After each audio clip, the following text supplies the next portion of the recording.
Alright, here we go, part 4 of the Ezair ride install on my 66 C10.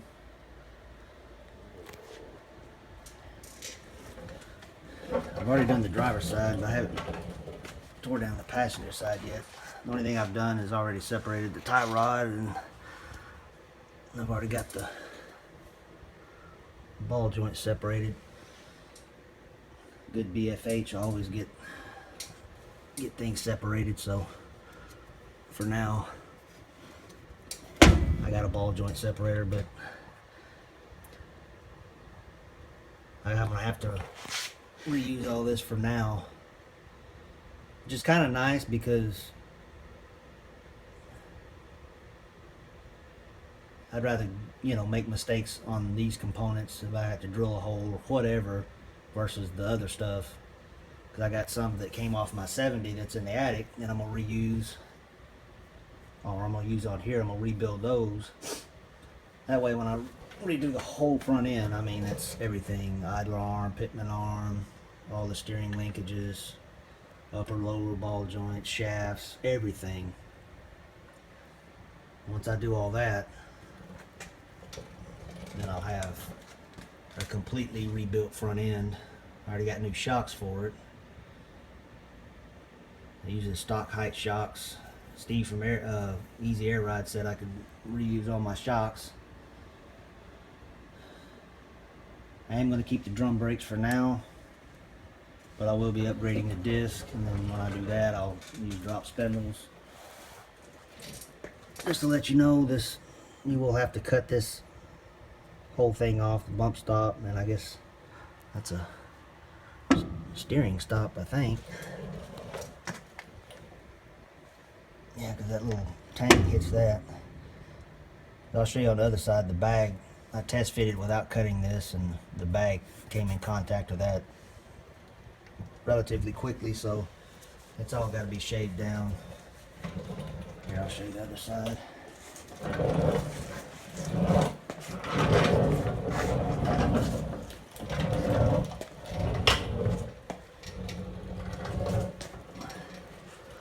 You can see what I'm talking about there.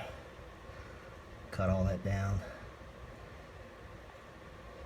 And like I said, the ones that are in the attic off my 70, I'll probably use a hair hammer and just completely remove that thing. It looks like, I guess it's just spot welded or from the factory. So I'll just rivet all that off, that way it's nice and smooth.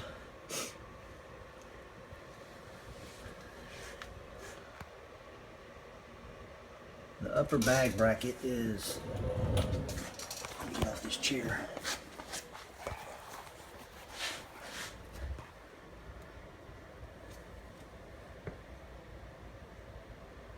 Pretty easy. I mean, just basically just use some kind of something to clamp it up there, C-clamps, or maybe some couple of vice grips, and just kind of clamp it in there. I marked a couple of holes. I think I marked the two easy ones in the front. Use a little punching hammer, try to center the hole best as possible. Drill those first, and then mount it, and then mark the two rears. That way, if you mark all four and drill all four, and you get one hole slightly off, then you'll have to enlarge one hole. So, or you can do one at a time.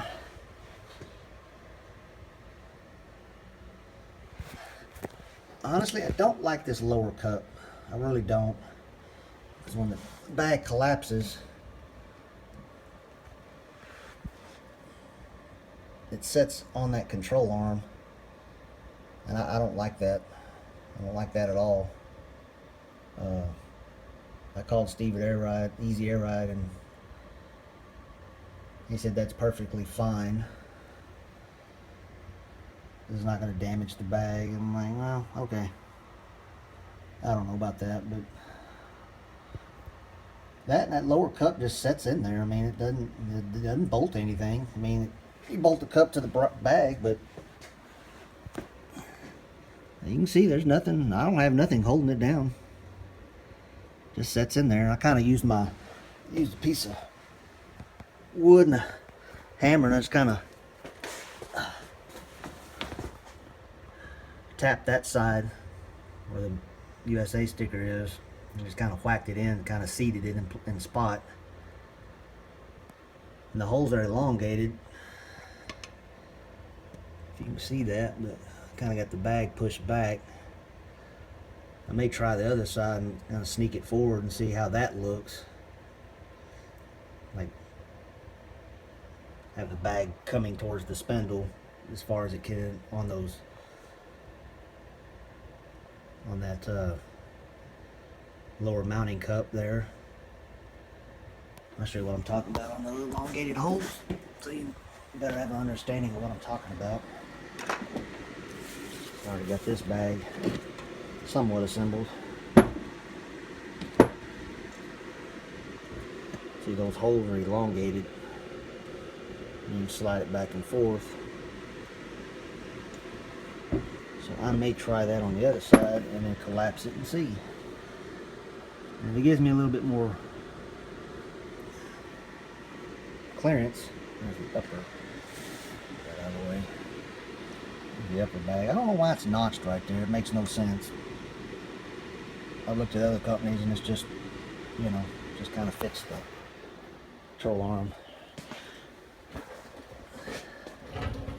But I kept the upper stop. You don't need to remove it unless you just want to, because when it's fall away, you know, like this, it sets on that. But I got the airline routed, kinda. I'm gonna change it because I found a hole in the frame. I don't know if y'all can see that. Here, I'll come through the bottom.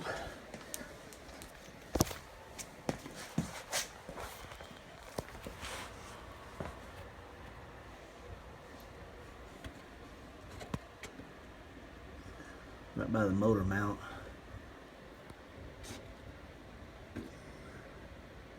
And I thought, I kind of like that. So the hole's already there, just kind of slightly enlarged it. I'll just use that spot. I've changed my mind.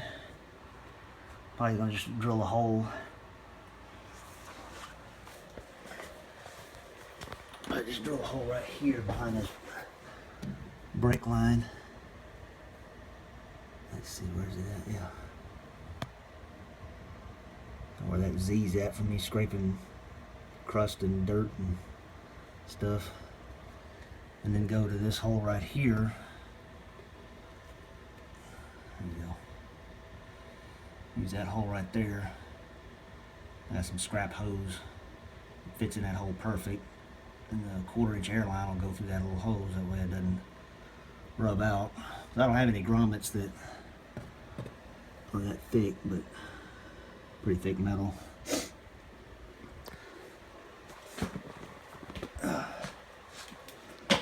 Other than that, front is on its way. Obviously the rear's more or less done. Bags are installed. I just gotta route the airline in it. You have to route the airline in on the bag before you install the whole thing, once you finally install it, because there's no way of getting the airline. You could probably do it, you just be more frustrating, just better to have the airline. So I kind of like use a little template of wire, just kind of routed it where it would go from the inside of the gauge to a spot out the firewall, and then kind of just guided it through, and then just kind of measured off of that once I got what I wanted. And I just cut to fit, and cut a little extra, so hope there's enough airline. That's the rest of the parts I got to install, which ain't much, mainly just gauges. Still waiting on my survival kit. Only box I didn't get. He says it's coming in the mail. I'm gonna get out the relay and harness, fuse holder, tubing cutter. I don't have a tubing cutter. It'd be nice to have that. I just been using a sharp razor blade. Hopefully I didn't make no mistakes. Hopefully it'll seal. There it is. I'm about to tear this side down And once that's done, get the wheels on it, set it all the way down, and show you what it looks like. Till next time.